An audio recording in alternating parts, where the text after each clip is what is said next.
Bonjour tout le monde, c'est ElliotGM. Aujourd'hui, on se retrouve pour la cinquième partie de ma collection de jeux vidéo. Bon, je sais que ça fait longtemps que j'ai pas fait de vidéo, c'est normal puisque j'ai déménagé entre temps et puis il s'est passé beaucoup de choses, la rentrée et tout ça. Donc j'ai déménagé comme vous pouvez le voir. Si vous voulez, je peux vous faire un room tour. Là, il y a mes amiibo, mes figurines.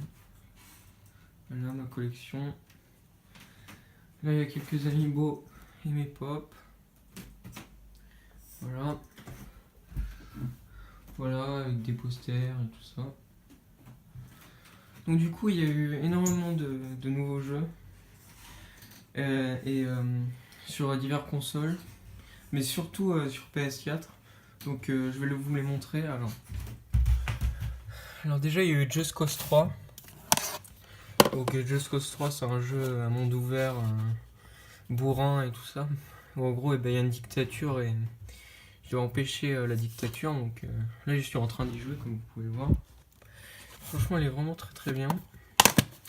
Ensuite, il y a eu Terraway Infoled, donc c'est par les créateurs de Little Big Planet.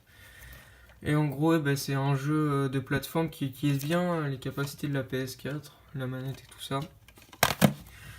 Ensuite, Kingdom Hearts HD 1.5 et 2.5 Remix.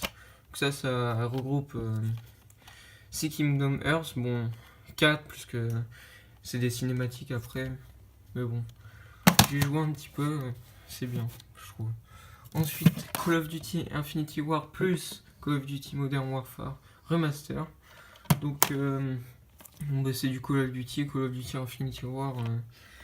En gros, il y a une guerre dans l'espace et tout ça. Par contre, je me suis fait un petit peu douiller puisque je l'ai acheté dans un cache et en fait, il n'y avait pas la version Modern Warfare, donc dommage. Ensuite, Resident Evil 4. Donc ça, c'est un survival horror qui était sorti sur GameCube, je crois. Du coup, voilà, il est bien. Il fait un petit peu peur et bon, ça passe. Ensuite, Mega Drive classique. Sega Mega Drive classique, donc ça regroupe 50 jeux PS4, enfin non, 50 jeux Mega Drive, dont des Sonic, puis d'autres jeux Mega Drive. Ça j'ai joué un petit peu, mais bon, c'est vrai que si vous voulez des émulations plutôt correctes, allez sur l'ordi, puisque ça m'a coûté 20€. Bon, voilà, c'est le prix, mais bon, je vous conseille de jouer gratuitement. Ensuite, Sonic Mania Plus, donc c'est hyper connu, donc ça c'est le retour de Sonic en 2D. Et du coup là c'est la version plus qui rajoute de nouveaux persos. Il rajoute je m'en souviens plus, mais bon, E2 là. Et puis un nouveau mode aussi, mais rien de fifou. Ensuite, un jeu que j'adore, qui est à la base sorti sur PS3 et qui est ressorti sur PS4, c'est Sleeping Dog. Donc là, c'est la définitive édition, puisque ça rajoute les DLC et tout ça. Mais franchement, celui-là, je l'ai fini à 100%, je vous le conseille. Ensuite, Assassin's Creed Unity. Donc celui-là, je l'ai trouvé pas très cher, vous pouvez le trouver à 10€. Franchement, ça se passe pendant la Révolution française et franchement, c'est vraiment bien, je vous le conseille. Ensuite, qu'est-ce qu'il y a de nouveau? Et puis, je sais pas si je vous voulais montrer, bon, je vais quand même vous montrer. Street Fighter V Arcade Edition. Donc ça, c'est du Street Fighter V, mais là, l'Arcade Edition, ça regroupe tous les DLC. Voilà.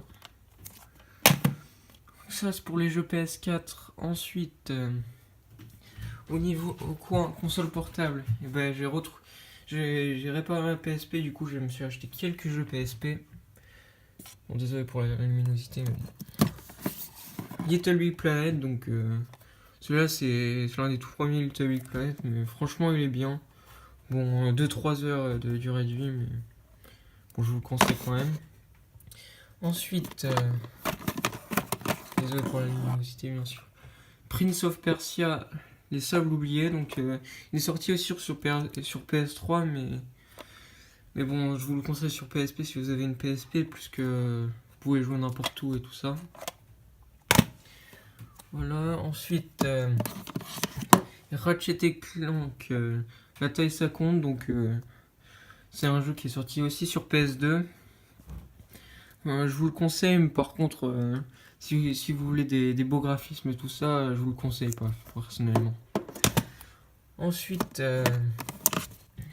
Soul Calibur Broken Destiny, donc celui-là, c'est une exclusivité PSP, et du coup, comme guest, il y a Kratos.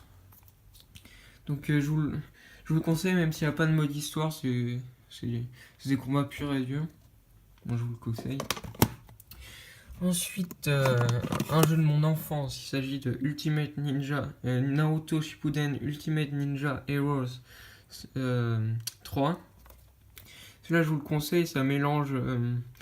C'est surtout combat, beat'em all et tout ça. Je vous le conseille, surtout qu'il y a plein de persos. Ensuite, Loco 2, je crois que je vous l'avez déjà montré. Je me suis acheté Loco 1. Donc voilà. C'est pareil que Loco 2, sauf que c'est exactement la même chose. Ensuite, Daxter. Un très très bon jeu de plateforme. Exclusivité PSP et du coup c'est un jeu de plateforme en 3D et tout ça. Franchement, je vous le conseille. Donc ça je vous l'ai déjà montré, ça aussi. Bon, j'ai eu des nouveaux. Bon, j'ai retrouvé des jeux, mais bon, je vous les conseille pas bien sûr. À part si vous êtes en CE2 et vous galérez. Voilà. Ah oui aussi, en fait, j'ai trouvé dans un cache à 1€, je crois, un jeu Game Boy Advance en boîte.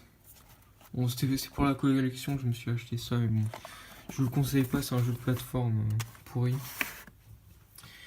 Et donc, le coin 3DS maintenant.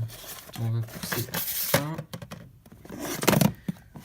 Attends. Alors, WarioWare Gold. Donc, ça regroupe tous les WarioWare dans une compilation. Mais franchement, je vous le conseille, il y a 300 mini-jeux, mais bon, les mini-jeux ils durent 3 secondes. Ça utilise les touches, le stylet, le gyroscope et le souffle. Franchement, je vous le conseille pour les grands transports et tout ça. Ensuite, celui-là, je l'ai eu tout récemment, c'est Yokai Watch Blaster, l'Espadron du Chien. Que celui-là, c'est un action RPG plutôt pas mal. Mais franchement, au niveau de la durée de vie, ouais, elle est pas top. Donc, c'en est fini. Donc, c'en est fini pour cette vidéo. La partie 6 va sortir très très bientôt. Donc, voilà, excusez-moi pour le retard, bien sûr. N'hésitez pas à mettre un maximum de likes et à vous abonner. Allez, au revoir.